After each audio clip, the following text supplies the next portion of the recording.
guys, I thought I would go through a quick flip through of my new book, Sourdough for Everyday Life, from Starter to Artisan. So there's the cover, with me in, there's me, how silly. Table of contents, meet the author, from my kitchen to yours, to give you encouragement, how to use this book with all my different tips, a special resource page, and getting started. So what your basic supplies are needed, and my favorite items that I also share. Really, what is sourdough? And then going over some terminology and why do we love sourdough, and creating that bread independence, which is so important. And also at the very beginning, how to create your starter, the very basics, day one, day through all the days, talking about discard and how to tell when you're ready to start baking, including your starter maintenance. And then just talk about real life schedule, because this is a real life sourdough for every day.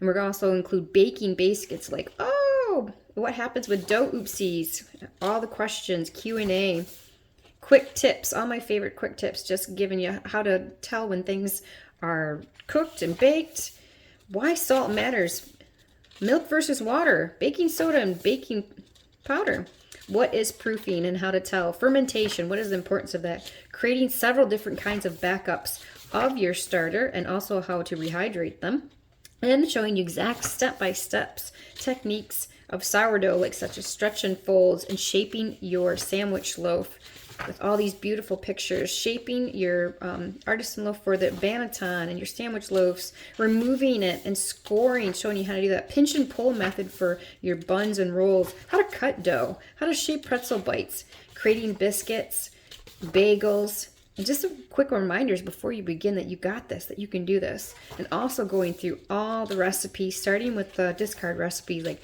waffles and crackers, muffins, tortillas, discard pizza, tostadas, breakfast, pie crust, garlic bread, naan bread, bagel bites, and my favorite, which are the pretzel bites. And then going into breads and doughs, which starts with your basic sandwich loaf and your soft tortillas, quick bagels, buttermilk biscuits, honey butter rolls, Hawaiian rolls, cheese crackers, butter garlic focaccia, soft brioche rolls, breadsticks, artisan loaves, step by step, using the artisan loaf for bread bowls, and then turning these into everyday meals like pizza and potato soup in a bowl, making chili with artisan bread, chicken pot pie, old-fashioned stuffing, overnight pancakes, bagels, English muffins, deep dish focaccia pizza, homemade pasta, hot pockets, cast iron lasagna, pierogies, calzones, enchiladas, and turning to our sweet section, we have banana nut muffins, apple pie, blueberry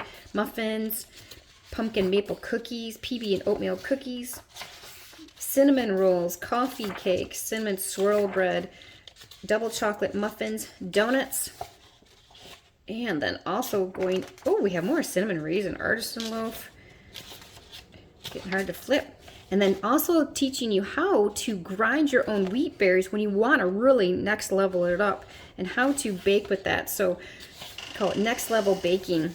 So history of the berries, understanding what wheat berries are and what the flour is that you get from the stores and what's different, how to mill it and the type of different wheat berries. And then just kind of closing out with a note from my heart, just that sourdough can be part of your everyday life. It's not about the perfect loaf. It's not about the perfect ear or the crumb or anything like that. It's like taking sourdough starter, like I have right here, and turning it into these everyday meals. This is what this book is, and this is a huge part of what we do here on the homestead. And I also think that everyone can do it as well.